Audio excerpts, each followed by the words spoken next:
Well, good afternoon, everybody, and welcome to Ellensburg, Washington, USA. The local time is 12:48 p.m. Pacific Time on Tuesday, August 6th, 2024. I'm wearing white. It's not Labor Day yet. Welcome to the program. This is a live stream, and if you are catching this after the fact, you know the drill. You can skip ahead. You can fast forward about 12 minutes to the top of the hour at the beginning of the lecture, the beginning of the program, and we will get started then. But in these first 12 minutes of this live stream, so many of you are regulars to this channel, even though it's been a while since we've been live. I always feel I need to remind people in case they're brand new to the channel, and people continue to pour in from God knows where and are brand new. So I always want to make sure that I welcome whomever is tuning in for the first time. Special hello to you. You are welcome here. Hopefully you feel comfortable here. And maybe you see that there's a live chat that's scrolling by right now, especially if you're watching live. And you can type on your keyboard or you can type on your phone, and you can, if you're logged into YouTube, you can join the party here. You can add your comments. But maybe some of you never bother with the live chat in live or replay, and that's fine too. I see that we're 5x5. Can I say hi to a number of you, please? Where are you viewing from on this fine afternoon? Let me scroll back. That was a little extra wordy here. It's been a while. I'm trying to get myself back into the flow. Ana Rita, hello. Let me look for some places here. There's Pat from Natchez. It is smoky. 5x5 says Pat from Natchez. Hello, Pat. Everett, Washington. Lynn is in Tennessee. Statesboro, Georgia. 5x5, 5x5. Thank you. That means loud and clear. Again, if you're brand new to us, these are all little pet phrases that we have. University Place, Washington. Jody says, good afternoon from Pittsburgh, Pennsylvania. I see you've got two hearts there, Jody, with Pittsburgh Steeler colors. See, I didn't just fall off the turnip truck. Greater Good is in Florida. Adele in Disco Park. Hello, Adele. Hermosa Beach, is that Florida? I think it is. Christmas Valley, Oregon. I'm kind of getting towards live here. El Cerrito, California. Austin, Texas. I'm just kind of pushing, there I am. Automatic scroll to live. Okay, I'm live now, baby. Waikile, Hawaii. Salem, Virginia. Arvika, Sweden. Hello, Tora. Jerry's in Sweden. There's a person walking in the hall. This campus is incredibly quiet. Too quiet. I don't totally understand why it's so damn quiet. I know it's summer, but usually there's camps and other things going on. What is happening here? Jeed is in the desert, Saudi Arabia. Hello, Jeed, or Jeed. South coast of Oregon, Trent, England. Webb Lake, Wisconsin. Hubbard, Oregon. Oso, Washington. Hello, Bill. Portland, Oregon. New Haven, Connecticut. Taos, New Mexico. That's Saber. Hello, Saber. You're on the road again, looks like. Sandpoint, Idaho. Kathy and Terry are from Overland Park, Kansas, checking in. Hello. Great Yarmouth, UK. That's Stephanie. The birthplace. Matt, come on, man. I guess it has been a while. Let's go. Santa Cruz, California. The birthplace of aviation. Dayton, Ohio, in case you're playing at home. Merrick Wildlife Refuge. All right. Humble brag. Thank you, Wendy. You got 4 bars in a wildlife refuge. Nice job. Menominee, Michigan. Jesus is in Chicago. Don's in Los Angeles. Howdy. Rick's in North Portland. Sven is in Hamelin, Germany. Jim Sadler is in Lake Koshkonong. How was the visit back across Cheddar Curtain? My mom and I took a drive around Lake Koshkonong, John and Jim, and we were talking about you. We had a nice steak at the Chop House on the North Shore, and I'm like, where does this guy Jim live, I wonder? And we're driving by, and so it's a mystery, Jim. It should remain a mystery, but yeah, we were scouting out different locations and wondering which one was your house. James Peterson is in College Place. Myra, it's been a while. Yeah, Myra is in Quesnel, right? British Columbia.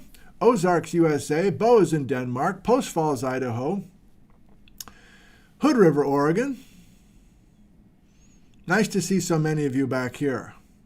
I have a mix of familiar and a couple things I want to test out here, including something I have right off screen in the corner of my office. We'll see if that works.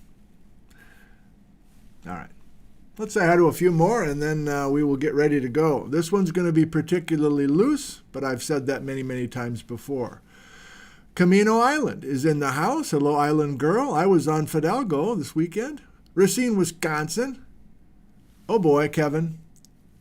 Tignabruach, Scotland. Sorry. I tried. Crater Lake area. It's mango season, says Greater Good.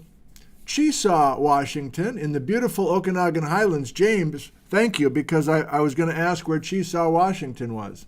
That's how out of it. I still need to get up to the Okanagan. I guess not anytime soon, since I'm thinking about the Cascades now. Nescoen, Oregon. Kerrville, Texas. How many we got here? More than, almost approaching 400. That's nice. We've been out of this it's been a month, hasn't it, at least? Something like that. I've only done a couple live streams all summer, so it's always kind of a surprise to get so many of you back with us. A nice surprise. No, Larry the Ladder's still home. Scappoose, Oregon. Oh, now, yeah, you can bet on what's in the corner of the. Hint: it is something from the backyard days. Okay, let's play a little game.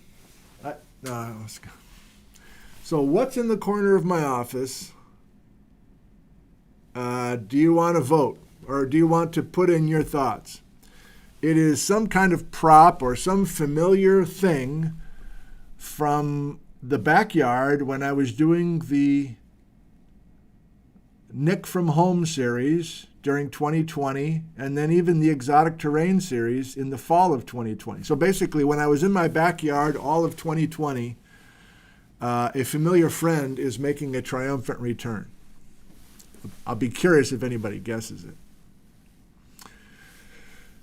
And you're like, I don't know what you're talking about. I'm new to this channel. What are you talking about, 2020? Well, it's not Bijou. I had to look. Nope, Bijou's napping this afternoon inside the house, in the AC.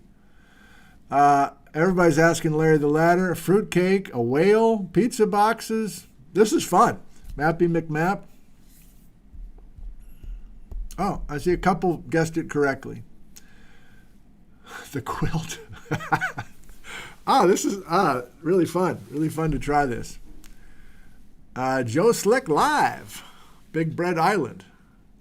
Oh, well, yeah, that's not going back to the backyard. But yeah, you guys are remembering stuff from the Crazy Eocene, from the auditorium. That was 2021. That's one thing I will say before we start. Thanks for checking in. I doubt many of you have been going through the whole alphabet of Exotic Terrains A to Z and then Crazy Eocene A to Z. I mean, that's a tall order. It's not required for sure. I have been, and I'm skipping around. I'm not watching each episode. And I tried the watching myself at 2 times the speed or whatever, like a chipmunk voice. That didn't work for me. But you know what I forgot about? Which we're actually going to use today? 351. I don't know why, but I kind of forgot about those Geology 351 sessions. And I'm pausing because I can't even remember if I put it on my... Can you find it easily on my YouTube channel? I guess maybe not, but you can on my website. My point is, maybe I'll mention this today. I have gotten a disproportionately large set of comments about the 351. Like somebody will say, yeah, I've been with you from the beginning.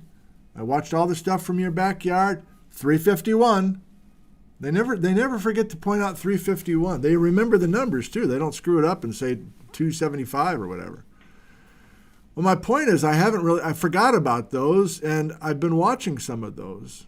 Especially for today, there were 4 Chalice Magma Geology 351 episodes that finished the class, the last 4. Chalice Magma's 1, Chalice Magma's 2, and they're good. I have to say it. Now, that class was particularly good. We were just coming off the pandemic, and we were going out in the field voluntarily and sitting and having Oreo cookies. And so I knew those kids a little bit more than I typically do. But there were some bright folks in there, and we had a great rapport. And I thoroughly enjoyed, I know it sounds like a total dick right now talking about myself. I thoroughly enjoyed those 4 Chalice Magma's lectures. Like, man, that's maybe the best I can do. Man, okay. So, I don't know. Somehow I'll fold some of that into what we're doing today. Okay. I got 1 minute. Should I walk around the building? I guess I should. So let me take a quick walk. I'm supposed to be a couple minutes late before we start. Here is Shelf Cam. And here is what it looks like outside. Breeze today, thankfully. And I'm going to take a quick walk around the building. We'll get started in just a couple minutes. Thank you. Hot mic.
Are we 5 by 5, everybody? If you wouldn't mind.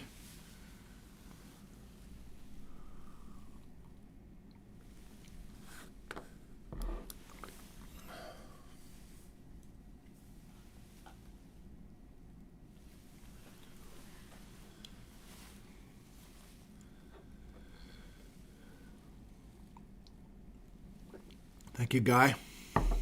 Great.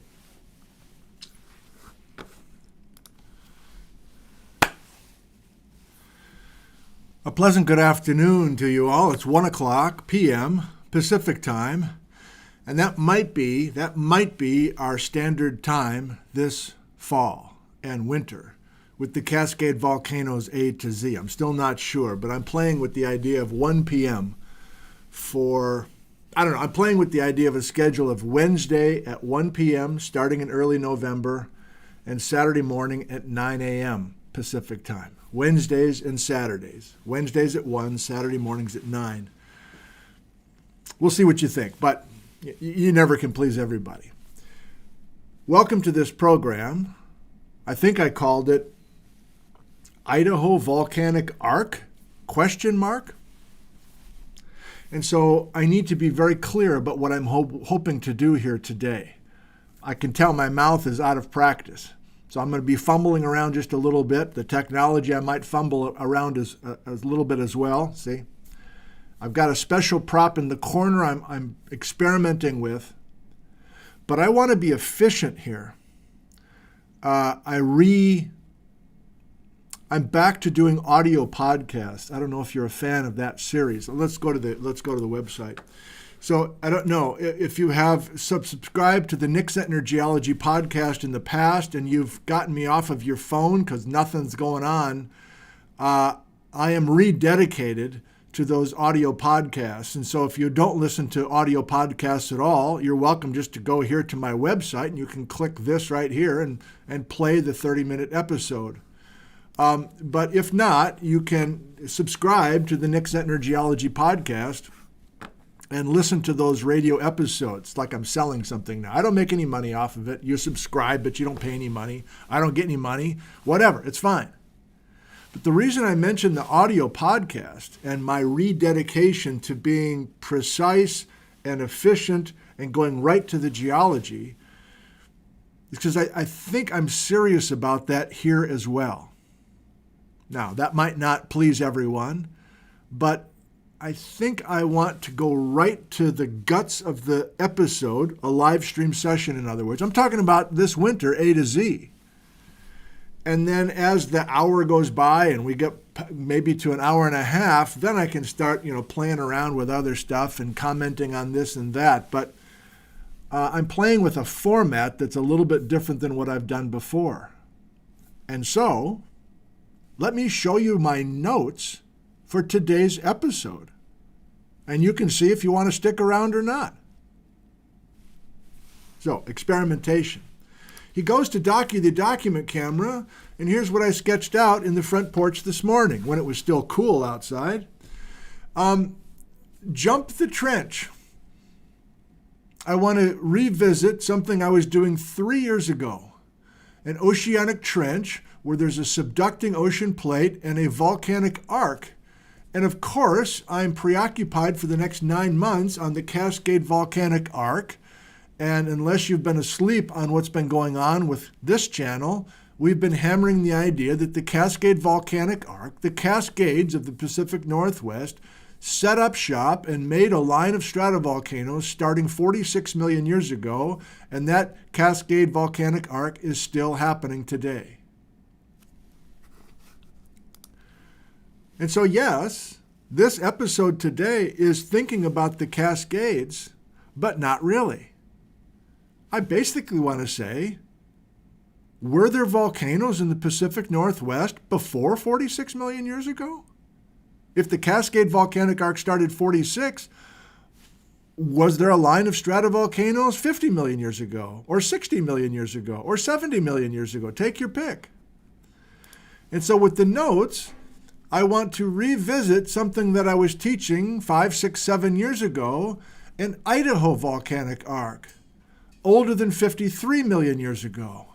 So a few years ago, I would say, yes, there was a volcanic arc that looked exactly like the Cascade volcanoes, individual stratovolcanoes existing for 2 million years at a time. Then the volcano dies, then something grows nearby, and then we have the ghost volcanoes, just like in the Cascades. So in other words, I've been teaching for a long time, and I've backed off of it recently, and that's part of what we'll talk about today. But yes, if we jump back to 53 and older million years ago, there was a volcanic arc coming through Idaho. And you're like, really? There was a line of Mount Rainier-like volcanoes in Idaho? Where would that be? Where did those volcanoes stand more than 53 million years ago? Here's an older edition, the first edition of the Geology of Idaho. And many of you know that there's something called the Idaho batholith. So here's Boise, here's Pocatello, Spokane, Washington's up here. And this red, and that red, and this not red because we're into Montana, is the Idaho batholith. And then I don't know what's going on up here, but I kind of do. So that old Idaho Volcanic Arc, I was taught when I went to graduate school here in Pocatello, I was taught that the Chalice Volcanic Arc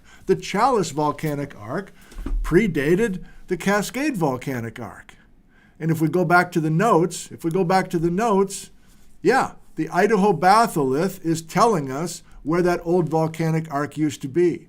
And so the concept is, 53 million years ago, we kill the Idaho arc, and we move the volcanic arc to the west. In fact, we jump it dramatically. We jump not only the arc, but we jump the oceanic trench that created the arc. And that implies that tectonically, there's simply just an east-west squeezing, an accordion. This is the most simple way to teach it. Not correct, I might add, but I'm just reviewing what I've been teaching for a long time. And it was in science papers, and it was in roadside geology books, that you just basically have a compressional regime. You have a major oceanic plate coming in from the west, and you just shift where the subduction zone is between 53 and 46 million years ago. Jump the trench, and you have this window, therefore. You have this 53 to 46 million year window where I guess we don't have a volcanic arc. And then if we go down to California, there's the Sierra Nevada Volcanic Arc, which today is not a line of volcanoes. You know, this is Yosemite National Park and Kings Canyon and that sort of thing. But this is a bit of a lie, but whatever. Before 53 million years ago, there were volcanoes in Eastern California.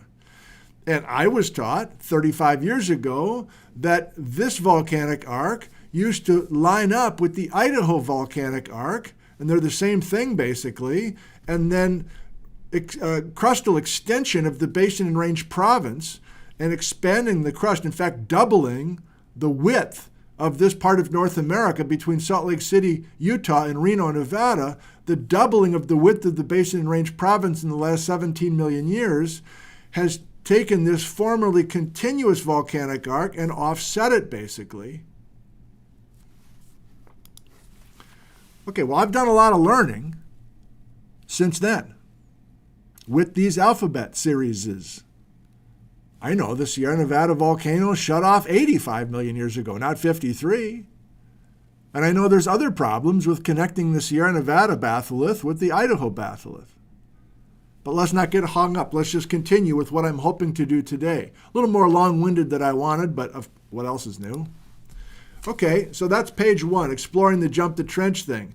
And if you are feeling already snowed over, like the white shirt that I'm wearing, you're snowed over, we're going to take it a little slower. I want to involve everybody if possible. But even the most experienced people, I think there'll be some new concepts, or at least you'll see what I'm hoping to do with this first episode, thinking about the Idaho batholith. Yeah, I think I'm going to be thinking about Idaho batholith, granites and volcanics in Idaho. I want to think about oceanic plates, seismic tomography, igneous rock geochemistry that predates the Cascades. I think I want to do that for the next few weeks. I'll still be going up in the Cascades and making the field videos I've been making, just, to take advantage of the good weather. But there's some stuff here in Idaho that I think might be helpful to set the table, to set the stage for our Cascade Volcanic Arc. All right, I got one more page. So in other words, this is not 17 pages long. What is happening then between 53 million years ago and 46 million years ago? And the answer is there was volcanism. There were magmas. There were plutonic rocks that were created during this window. And it's the Chalice magma time. Again, if you've been a veteran of the scene here, you know much of this. But we're going back a few years before we were really drilling deeply and talking to all sorts of guest geologists on this. And so the accordion is going out during the Chalice outbreak time. And not only is it going out, there's extension, in other words, there's normal faults happening. It's not just magmatism happening during the Chalice time, during this weird window time between 53 and 46. There were metamorphic core complexes where upper plates were sliding over the lower plates and the lower plates were rising all through the Pacific Northwest. Turtle shells. At the same time, these are the Silesia fireworks we're talking about. There's the flora dropping out at certain places in the crust. And there's a sandbox that gets established. Arundonaghy, the Chumstick Basin, for instance, and many other sedimentary basins that are forming at this time. And you'll notice that this is not a volcanic arc pattern. This is a diffuse outbreak, almost like this is some sort of rash that's breaking out all over your body. Why? That can't be a simple volcanic arc story, can it? And then, yes, work has been done with some of the Chalice magmas to see that there's actually an age progression going from 53 million years ago in northern Idaho and even northern Montana and ending at 46 million years ago in the neighborhood of the Cascades. And so I have questions today. That I'm not going to answer. They're questions for me. So I feel like I want to be as clear as possible with you. This is less of a lesson for you, students, and more of a you and I working together, framing questions that are interesting related to the Cascade volcanoes. And then I'm going to actually use this video as I email certain geologists in the next couple of weeks and say, hey, whether I know them or not, I think I know most of them, at least a little bit. I say, hey, it's Nick. I want to learn more about the Idaho batholith. Can you watch this link? In other words, this thing here with the white shirt? And can you help me try to learn some new things pertaining to the birth of the Cascades? So what are my questions? Was there really a volcanic arc in Idaho? I mean, I just drew it. But does the chemistry of those magmas prove that there was a true subduction zone earlier than 53 million years ago? I'm not sure that's right. So we would talk to geochemistry people, and we might talk to some seismic tomography people. Why did the Chalice outbreak happen? The Chalice outbreak is the weird blotchy stuff, gold and silver tied to almost every one of these Chalice magmas. Again, veterans of the scene know the basic answer, but there's some problems. And the mantle tomographers, humble brag, I was at the Penrose Conference a year ago, August of 2024, and we had Johnny Wu in person for the whole week from the University of Houston. We had Karen Siglock from France for the whole week in person. We had Gene Humphreys from University of Oregon in person the whole week. And I was chatting with each of them individually and occasionally maybe at breakfast or dinner at our Bible camp where we were staying in McCall, Idaho. But it became clear to me that those three seismic tomographers were not on the same page. And that their techniques, which I know very little about, or their slices as they were going into the subsurface and the upper mantle, didn't seem like they had much. It seemed like they were all doing similar things, but showing different results. And I don't know what to do about that. But I ultimately would like to go back and visit with each of those folks or their students, Spencer Fuston from Houston or Edward Clinette or maybe some other tomographers that I don't know yet. But I want to try to come up with an ocean plate story. I'm jumping down to 4. I want, even in the brand new science papers that I have waiting for you at nickzentner.com. Have you been there lately? If you click on the word Cascades, come on, boy. I put this in on purpose. I made a little break here. So this is the list of papers that we are working on right now that I'm thinking about kind of in the foreground, in the forefront, I guess. This is Jeff Tepper's work and others. And it relates to this Idaho stuff that I'm talking about. And these are important, but not are in the front burner. So it's like the front burner and the back burner for me. I'll keep working on the back burner. I'll keep going up into the Cascades. I mean, it's not going to be snow-free forever. But it's this stuff that I want to keep digging into, reading and talking to as many of these folks as I can. And if you didn't know, do you remember the video from Tamanous Rock? Ken Clark has very generously given us his art. Come on, man. Come on. It's working so hard here. Why? Let me switch off of this and come back.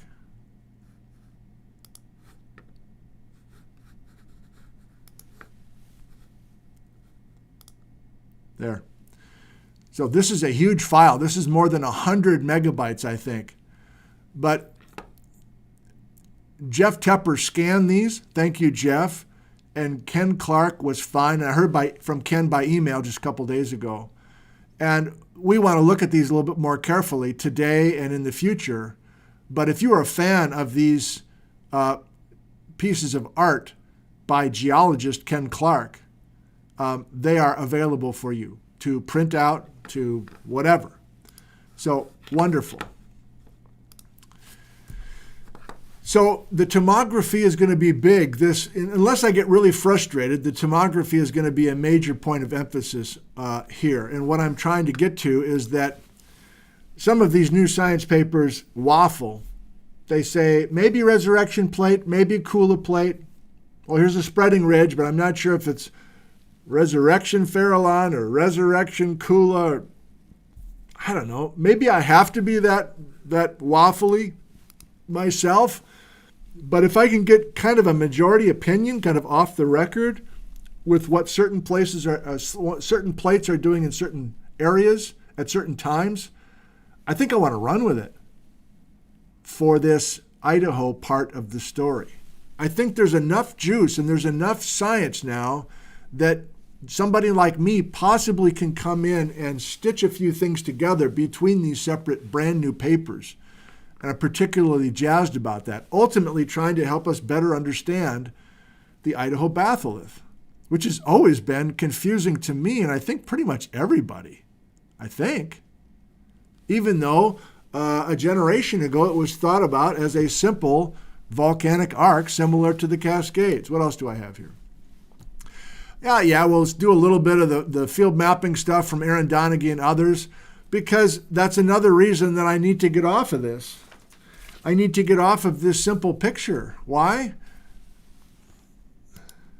You've been with us. It's not a simple collision, right?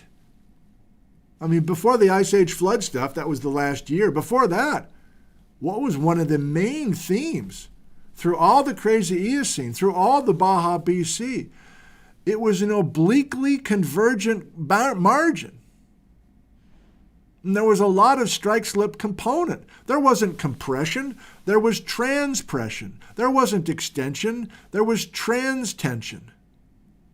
Simply meaning that we're not just, the accordion's not going in and out, which is a classic oversimplification of the entire west coast of North America.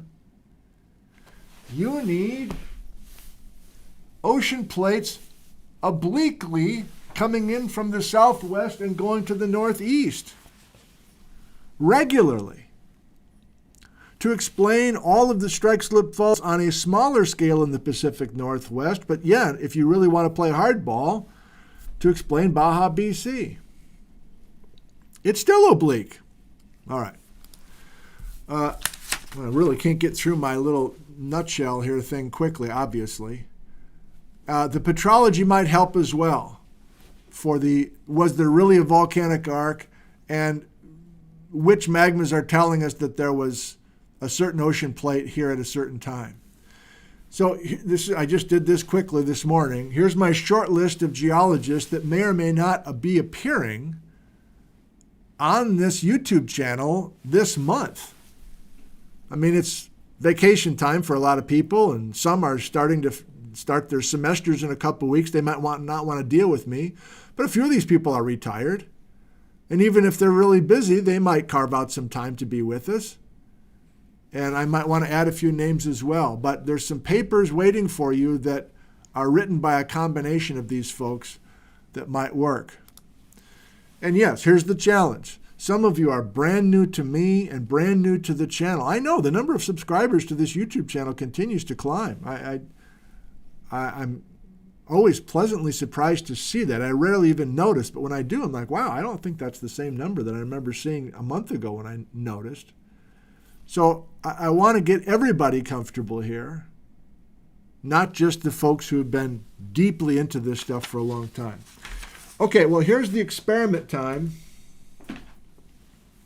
And it involves a prop from my backyard. Yeah, we got more than 700 here. Thank you for spending a little time with us. And I just realized 20 minutes ago, I don't think it's going to work as well as I wanted because I'm not mic'd up. My mic is here. My mic is right here. And I want to use this thing. Well, what is it?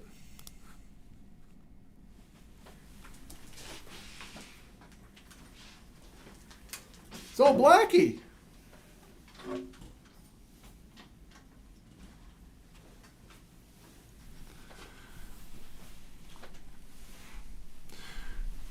So I don't know if this is going to work, but we're experimenting with this. I felt like I wanted to go. So in other words, you saw the notes for what I want to do with you today.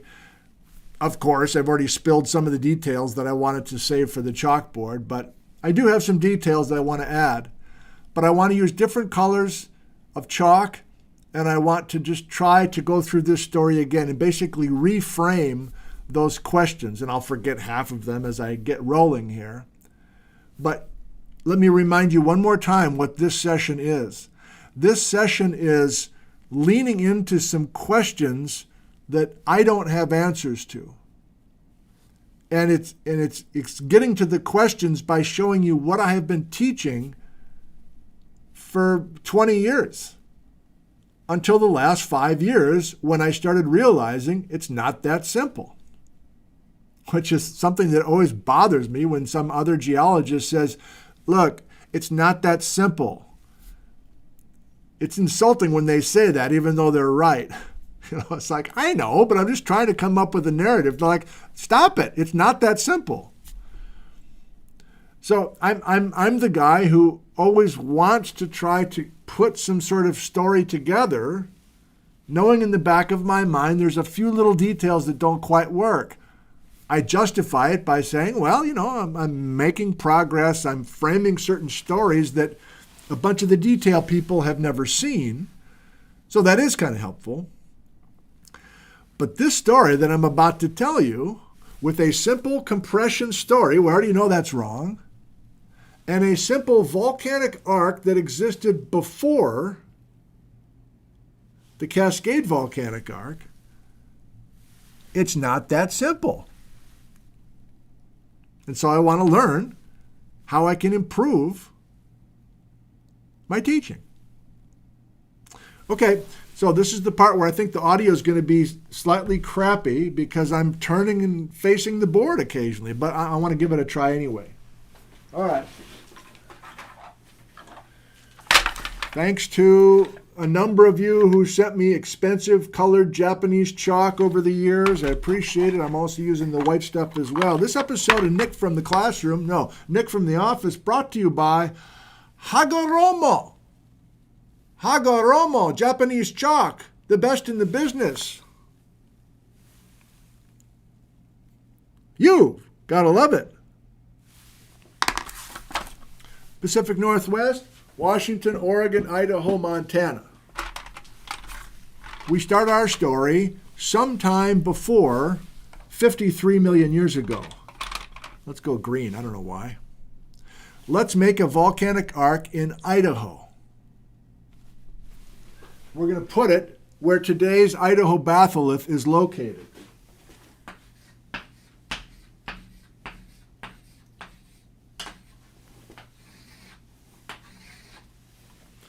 That's the Idaho Arc in green. And we need a oceanic trench to create that volcanic arc. An arc means a line of volcanoes. A volcanic arc means a line of stratovolcanoes.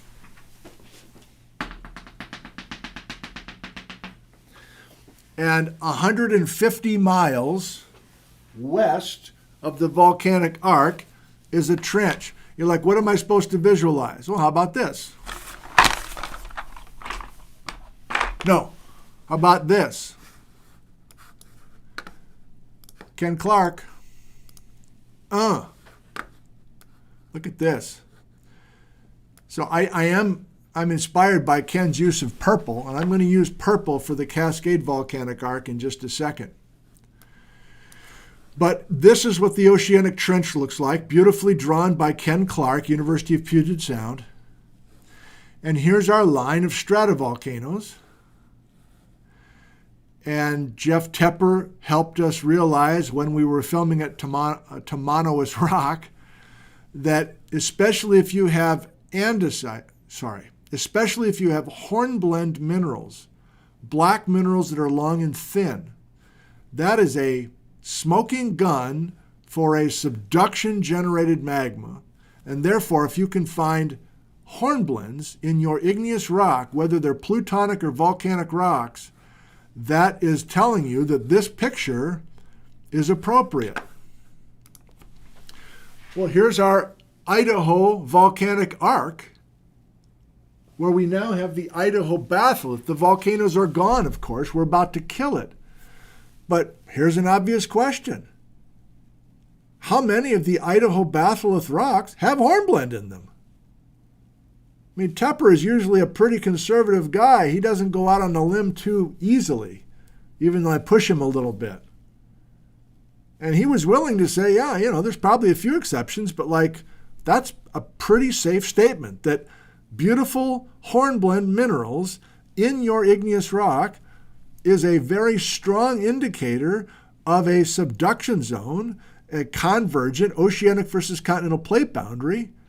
And so that's my first question. Can we find a bunch of hornblendes in the igneous rocks of the Idaho Volcanic Arc ?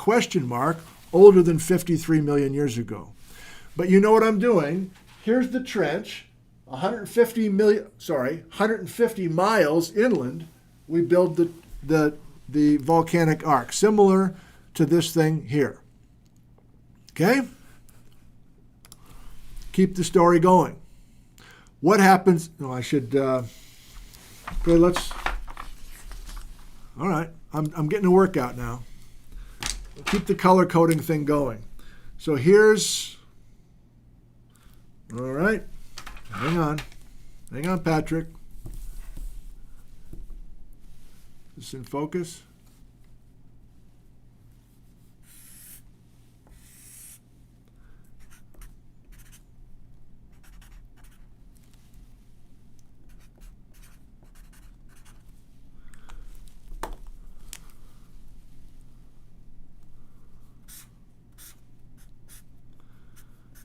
Green, picked randomly, but we might stick with it the whole winter. Idaho Volcanic Arc ?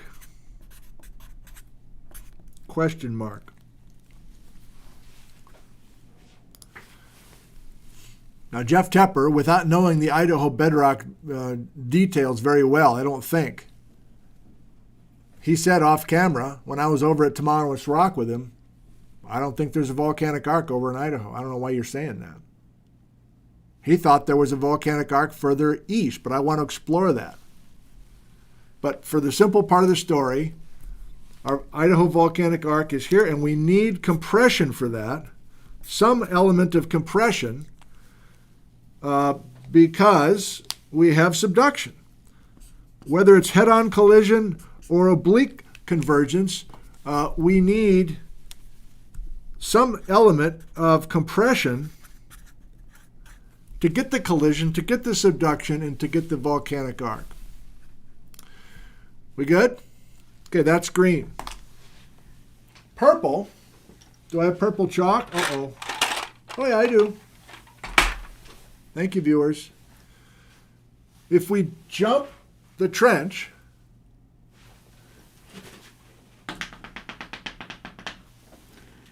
to its present position off course, yeah, it's out there now. I guess maybe you can't see the colors as well as I can on the chalkboard.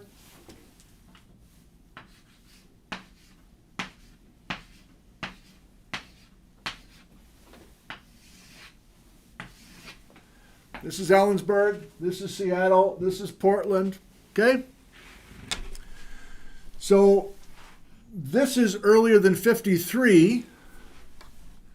And by the way, I love that new date of 53. And that does come from watching the old alphabets. So Dave Rogers, my former geology professor and advisor at Idaho State University, made an appearance during the Crazy Eocene series in, I think, January of 2021. Yeah. And he kind of half scolded me like, I haven't heard you talking about the end of the Laramide, but the end of the compression and the very sudden appearance of extension in central Idaho, the number's 53. Everything switches immediately at 53 million years ago, young Nick. And so I'm sticking with that. I don't think other people are using that number, but I like that number for shutting off and killing the Idaho Volcanic Arc. So, I don't know. What do you want to do? What do you want to do?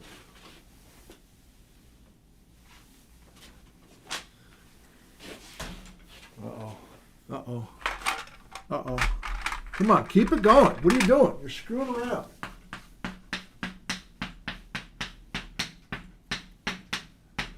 Apparently I've been drinking during my lunch hour. I can't even draw an X.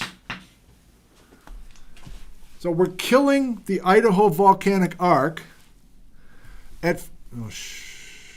we're killing the Idaho Volcanic Arc at 53 million years ago.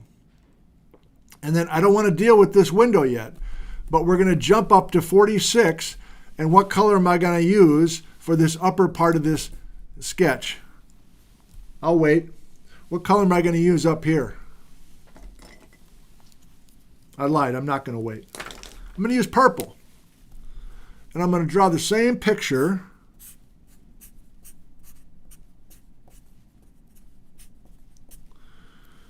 I'm going to draw it just as terribly as I did down below.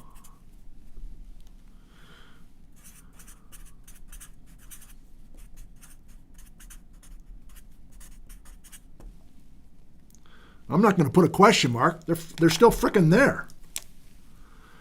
And this is also a compression story. Is it pure compression? Is it pure collision? No. It's obliquely convergent even today. But maybe not as dramatically as it was in the past. So are we okay? We once upon a time had an Idaho Volcanic Arc, I guess.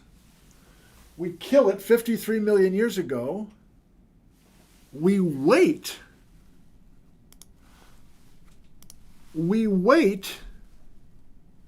7 million years. This is a 7 million year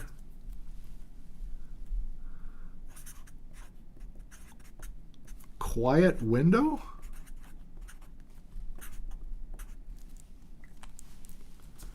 You know where I'm getting the number 7. We go jump from 53 to 46. Let me frame it graphically. Is this working? I don't know. I kind of like this right here. I'll see what you think in the bit. What's the live chat? Let me just pause for a second. Are we doing okay? Are we 5 by 5? Is the chalkboard working for you? We have approaching 800 people live. I don't have all that much more, to be honest. I don't think. I'm just going to wait till the live chat catches up with us. Catches up with me. Joe Slick Live loves it. 5 by 5. Okay. Good. Thank you. Okay. So, there it is. They're all rolling through. Good. Okay, let's reframe this middle part. So the crazy Eocene focused on this. It focused on this 7 million year time. And our 7 million year time window is the opposite of quiet. It's loud. It's loud. According to this story here, it's quiet because the volcanic arc is in Idaho. We kill it 53 million years ago. We wait our 7 million years. I don't see anything, you say, because I'm just thinking about volcanic arcs. That's it. And then we, look at our, are we ever going to get a volcanic arc again? That was so cool when we had that line of stratovolcanoes in Idaho. Damn, I missed that. And then 46 million years ago, we've been given a gift, everybody. 46 million years ago, here we go. We develop a brand spanking, factory fresh line of stratovolcanoes 46 million years ago because the trench is here. We've jumped the trench from here to here. Therefore, we've jumped the volcanic arc from here to here. We still have that Cascade Volcanic Arc today.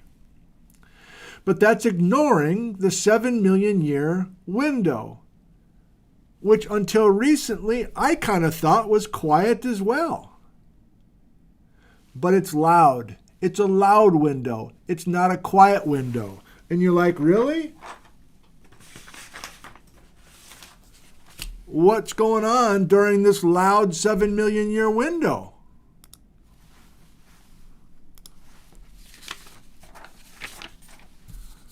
The answer is that. The answer is that. It's extending the crust suddenly during our window. The metamorphic core complexes with the metamorphic rock down below suddenly rising like a bat out of hell. Metamorphic rock that was 20 miles down there and is now suddenly at the surface. They're just rocketing to the surface. Sedimentary basins with the opposite effect. That's where the floor is dropping out. And yes, this outbreak of incredible magmas, there's an incredible amount of magma. It's just not a volcanic arc. So I'm going to use red for this. And I'm going to say these are the chalice magmas.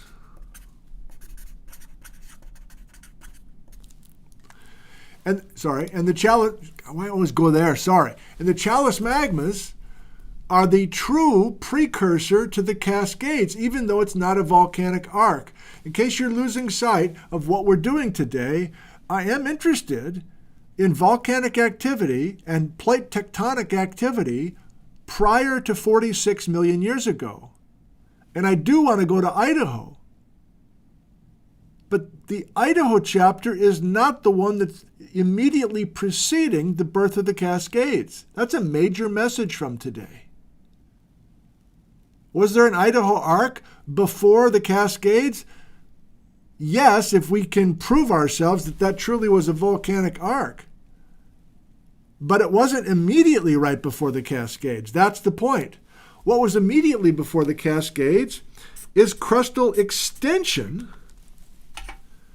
Probably not truly extension, but transtension, strike slip faulting and normal faulting simultaneously. But what am I supposed to do for a sketch here? I'm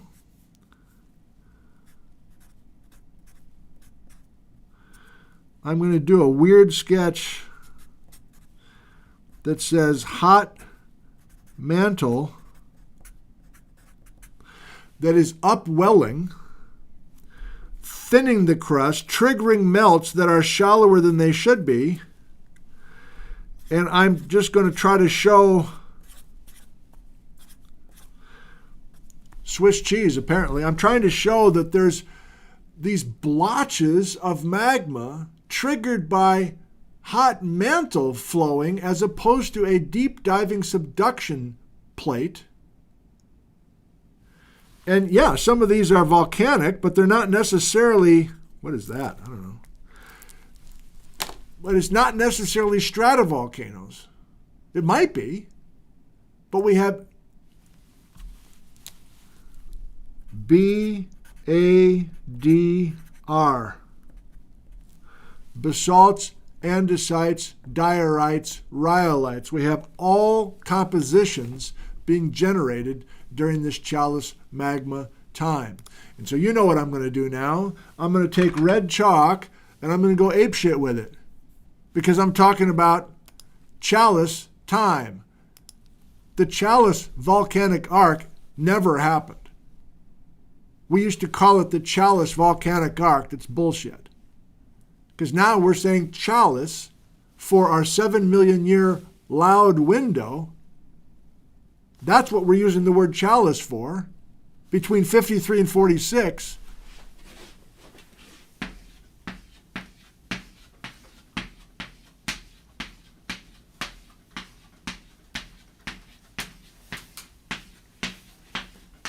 I'll do it no look. I'll do it no look. I'll drive and kick. No look.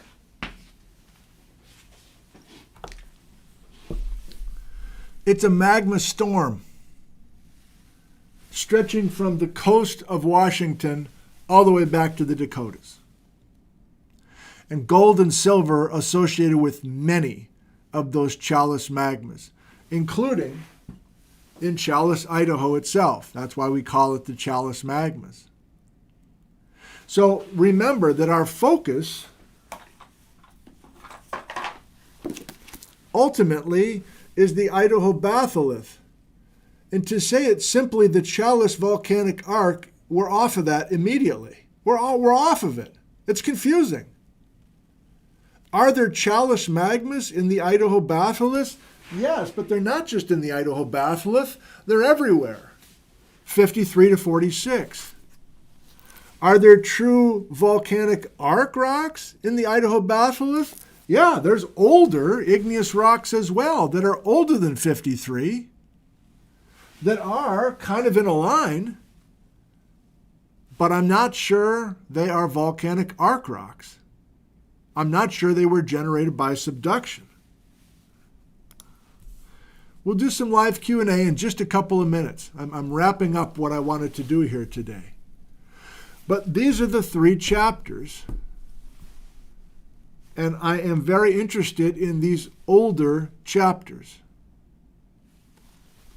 Going back to the questions, before I go to your questions. So was there really an Idaho Volcanic Arc? How much of the Idaho batholith is telling that story if it really did happen? And why did the chalice outbreak happen? If you're brand new to this, that's the obvious question. Why did we have this crazy outbreak of chalice magmas? That's so weird. And we're not doing that today. But I feel I should just do it verbally in case you're brand new and you're not going to be able to sleep well tonight. North America collided with an oceanic plateau. Roughly 50 million years ago, which is when the chalice magmas are happening. And so the impact, the result, the aftermath of North America colliding with a huge piece of real estate out in the water known as Silesia screwed up the plates, created chalice magmas that are not from subduction. And that's also what I'm going to try to continue to think about and learn about. How much of those chalice magmas are from a spreading ridge, subducting? How much of those chalice magmas are from a spreading ridge, subducting, plus a former ocean plate that got broken, and hot mantle is surging up through where the ocean plate was broken? Is it possible that there were two separate breaks at two separate times of that former ocean plate that was beneath this chalkboard during the 7 million year loud window? And if the answer is yes, what's the name of the frickin' plate? I don't know. Is it the Farallon plate that broke once or twice? Is it the Resurrection plate that broke once or twice? Is it the Kula plate that broke once or twice? It's not the Wanda Fuca, because that's a name we just reserved for today. But Farallon, Kula, Resurrection are the three names that we'll keep playing with this month, I think. And if you have been paying attention closely, here's a more advanced thought. More advanced than I can handle mentally right now. Things are drifting north through this whole story. It's so pleasing to have a east-west collision. That's the simplest way to visualize, the simplest way to teach it. And I've been chicken to get into oblique plates, creating transtension and transpression, because I can't see it. And even the birth of the Cascades 46 million years ago is not happening all at once in purple. It's growing northward, I guess, as you slide a subducting Farallon plate under the picture to the north. That's what Tepper was talking about. By the way, throw in the Yellowstone hotspot, which was responsible for Siletzia 56 million years ago, and the Yellowstone hotspot is somehow traveling underneath the chalkboard at the same time. There's a lot going on. Last comment verbally before we go to your questions. I don't know if I'll get there this month, but I have firm plans to eventually get to it this winter.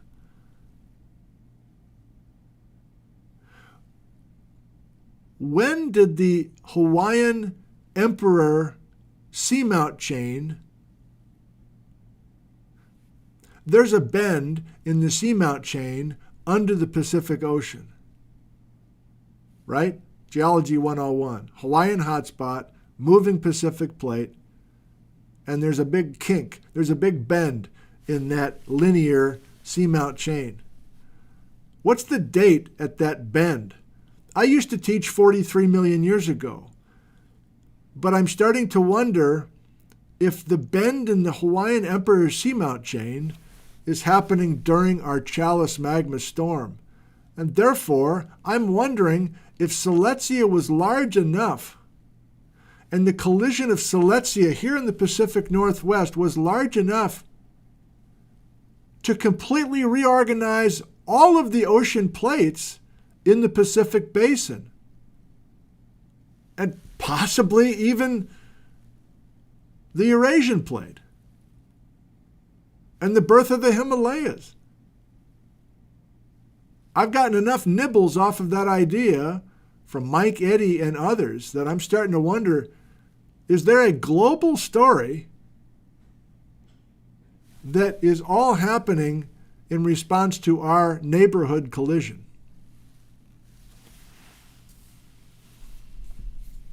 Is this Cascade volcanoes? No, technically no. But it is setting the table and some very interesting chapters immediately before the beginning of the Cascade volcanoes. Let's round out our discussion here before I go to your live questions. Having a fun here. Thank you. Yeah, Basil just visited my office out of the blue last week, or 2 weeks ago. I need him, right.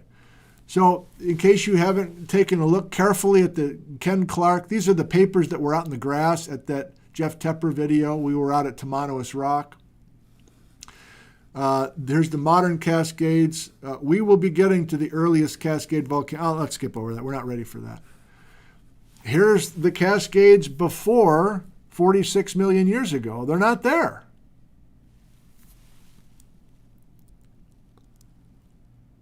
Here's building Silesia on top of the Yellowstone hotspot.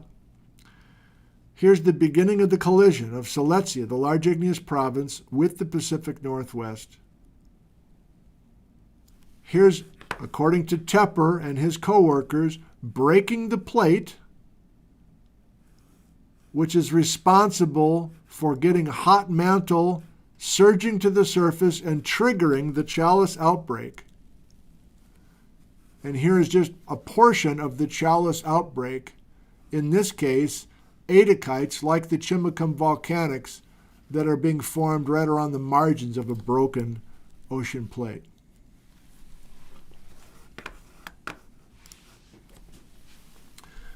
I'm pleased with that.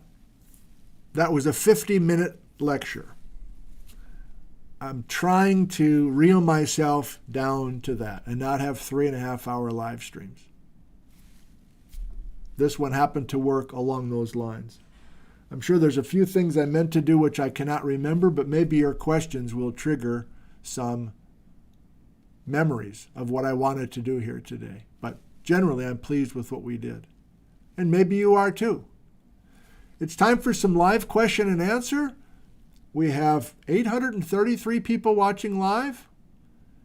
And I'll answer, I don't know, we'll spend 10, 15 minutes doing this, and then we will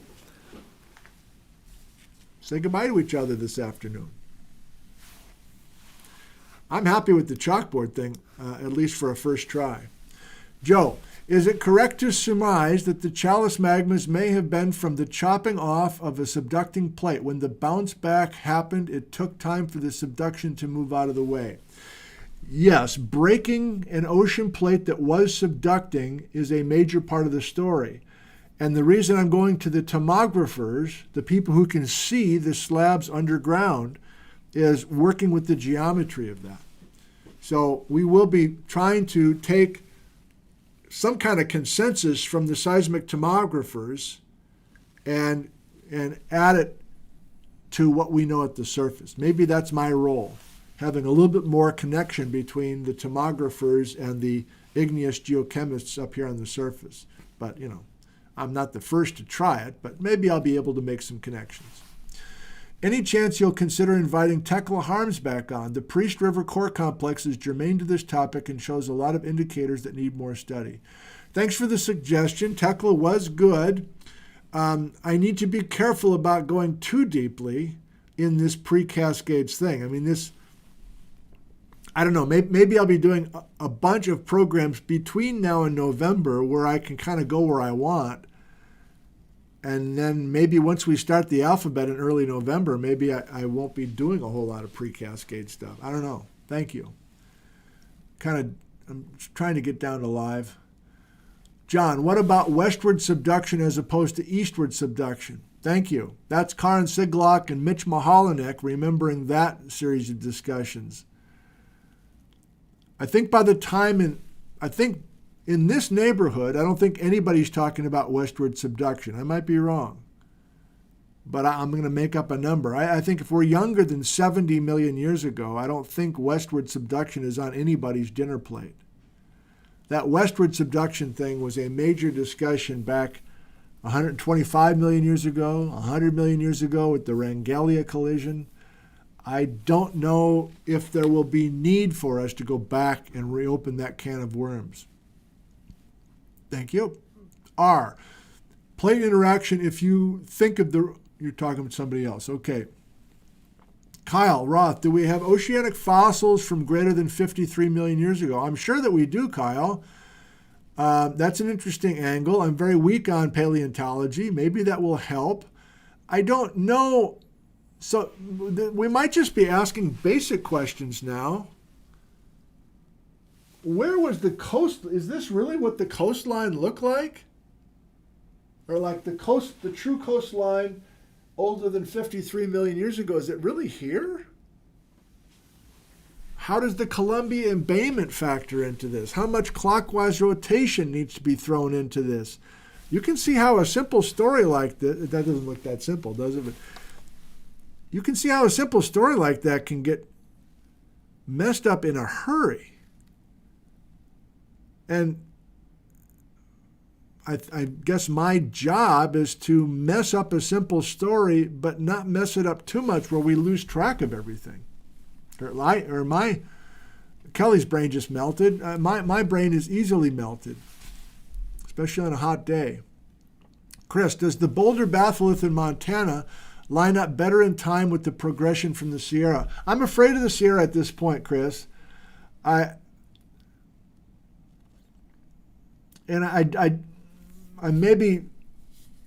don't see any payoff to go to the Sierra in California, because as I understand it, that's older than 85 million years ago, and I don't see how that's going to help us at all for this series. There are older than 85 million year old batholith rocks in Idaho, but I think they've been squished down to almost nothing. That's this, I think, the story of the Western Idaho Shear Zone. So you might be right. Maybe some have tried to take the Sierra in California and tie them to the Boulder Batholith in Montana, but I don't know if that's going to help us here. Thank you. The Device 9, what does that do to our ghost volcanoes with no Idaho Arc? With no Idaho Arc. Well, I'll take your question and just reframe it. We definitely have. In the Idaho batholith, there are multiple generations. I'm sorry, I don't have that ready for us today. But there's multiple generations of granite in the Idaho batholith. Like, this is beautiful country, first of all. These are my courting years. Stanley Basin, Redfish Lake, beautiful summer afternoon, swimsuits. Weird. It's not all. So there are distracted myself, sorry.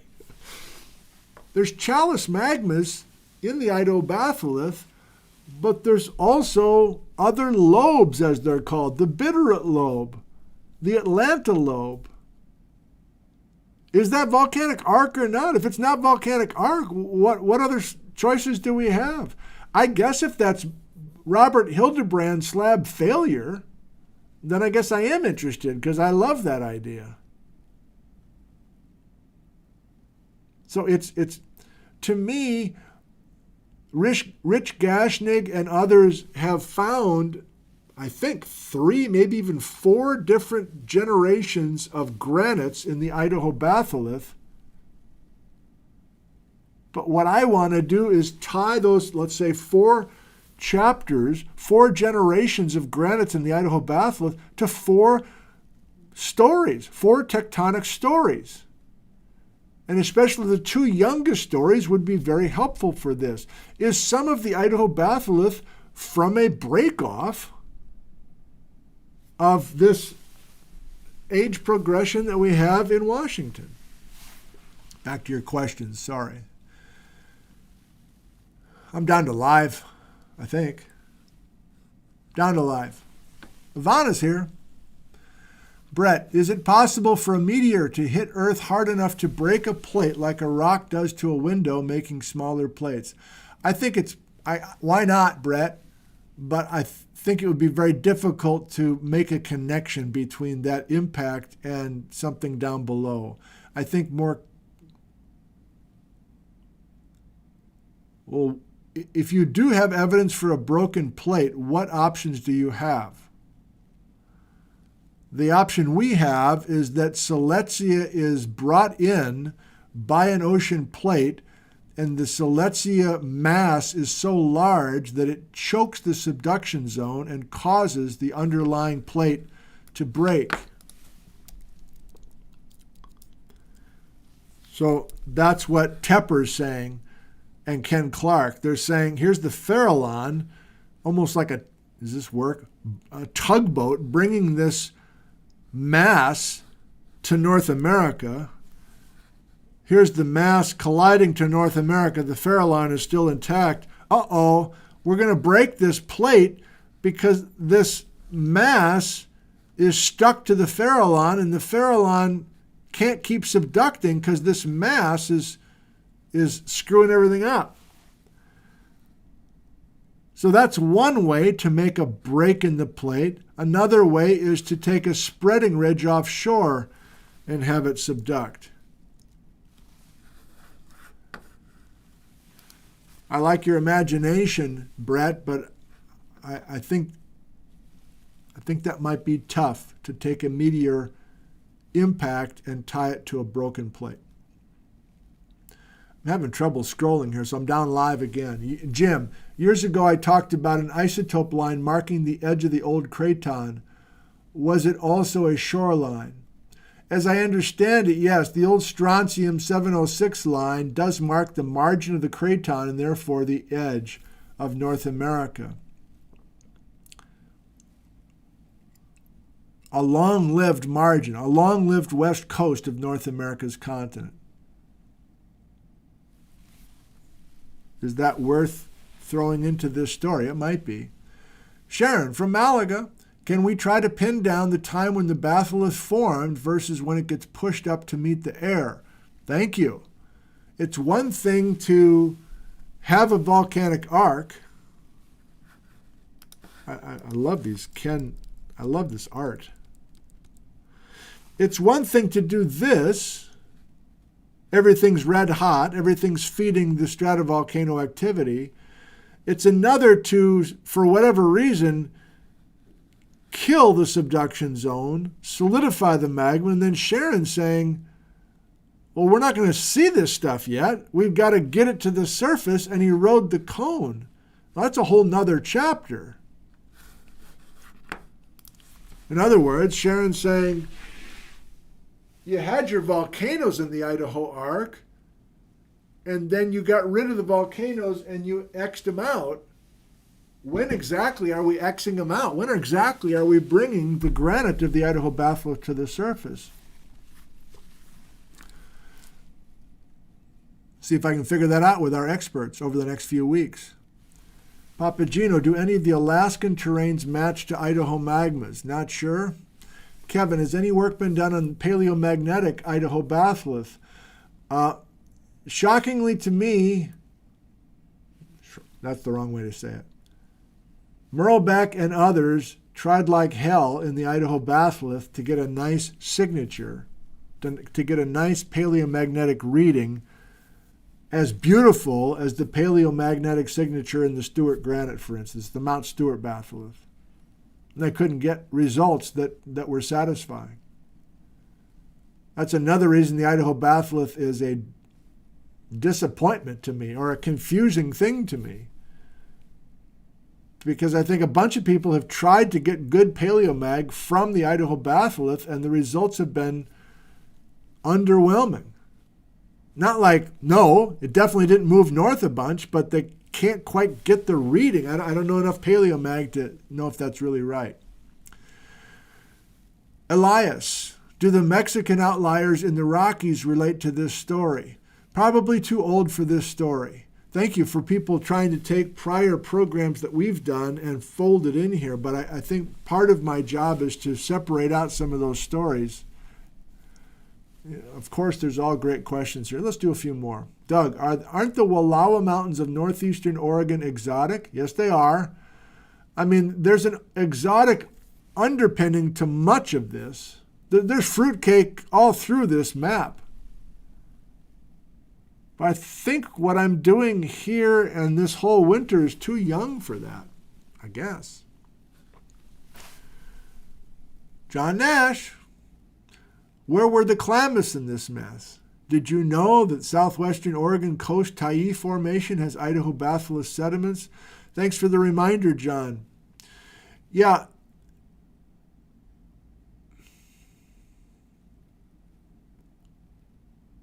I know for sure this winter I'm going to be learning all the sedimentary formations, purely sedimentary formations, and volcaniclastic sediments, and then truly volcanic formations. I want to go through all those formation names, mostly in Washington, but even Oregon.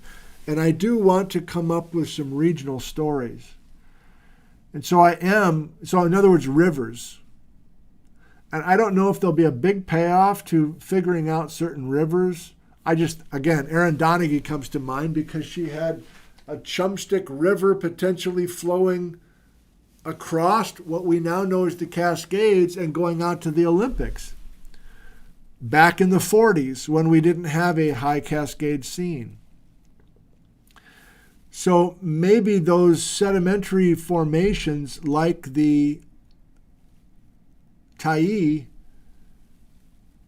maybe the payoff for studying those formations on both sides of the mountains of the Cascades just simply helps us keep track of how big or small the Cascades are at a given time, if we can trace river deposits all the way through. All right, down to live, we'll do 3 more, and I think that's enough for today. I've really enjoyed this. Thank you for being here. We now have 770 watching live. Yes, the Yellowstone trash journalist journey, the Yellowstone hotspot is definitely part of this story. We will try to continue to think about it, and some of the papers that are at the website talk about that. David's reminding us the chalice magmas are hot and dry. That's all from that 351 stuff. Let's try that real quick. Maybe I'll link these down below. If I go to YouTube and I type in 351 Nick, oh boy, Nick Chalice. Yeah. I thoroughly enjoyed these. And again, they are also part of our chalice. That's so odd for me to say because it's me, but there was so much happening with the group and the science papers we were reading. This is Geology 351. So if you find yourself really liking what we're doing in today's episode, there's Geology 351, Chalice Magmas 1, 2, 3, and 4. I'm talking about Tepper right now. And there's much good stuff there. And I think I just need to figure out how much of that to go back to. I don't want to just go over a bunch of stuff I've already done, but those are some good lectures. That's a brag. That's not a humble brag. That's a brag. 2 more. Let me find a couple people I haven't. Samuel the Fox. Have you seen the... we're not talking about lag slides today. Thank you. Anarita. Chalice magmas have close dates each other. Anna, you're from Portugal? Thank you. Yes. There are magmas happening pretty regularly in the 7 million year loud window. And there's a pattern to some of those magmas. In other cases, there's not a big pattern. How far, because of Jeff Tepper's work primarily, I know a fair amount about the chalice magmas in Washington. As we go east, I know less and less about the details and the ages of the chalice magmas. I think even Tepper loses it more and more as he goes east. And I think he needs a break. I'll let him speak for himself, but I think Jeff Tepper, for his model that we will discuss, I'm sure, a number of times, his first break of the Farallon Plate needs to happen in Montana somewhere. And where? And why? That's quite a ways from Silesia. 1 more.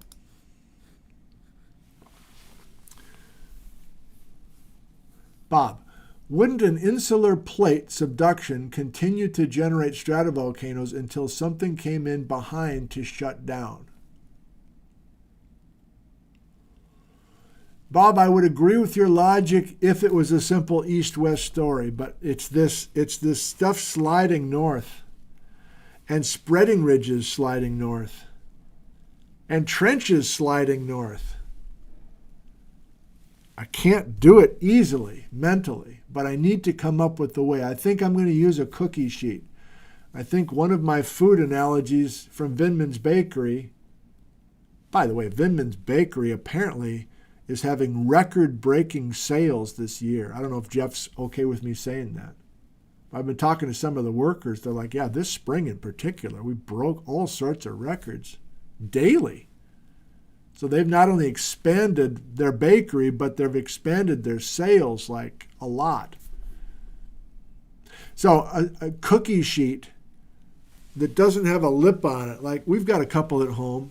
They're just like aluminum cookie sheets that are just like flat. So if that cookie sheet is a plate and we break the cookie sheet once or twice, I forgot what the question was now. It's the detail of those ocean plates, and they're sliding north, or maybe they're even sliding south. Man, that gets real difficult for me. Maybe not for you, but for me. A toast to you. Here's to your health on Tuesday, August 6th of 2024.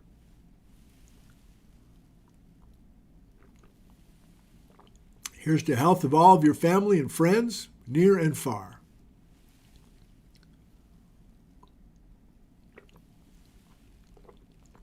Here's to Ken Clark, who generously gifted all of us his beautiful artwork.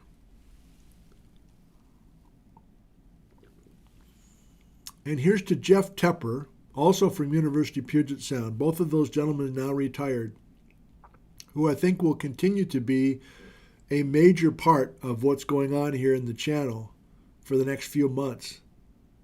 His new papers and his very precise language is a major reason that we are going in the direction of the Cascades this upcoming winter.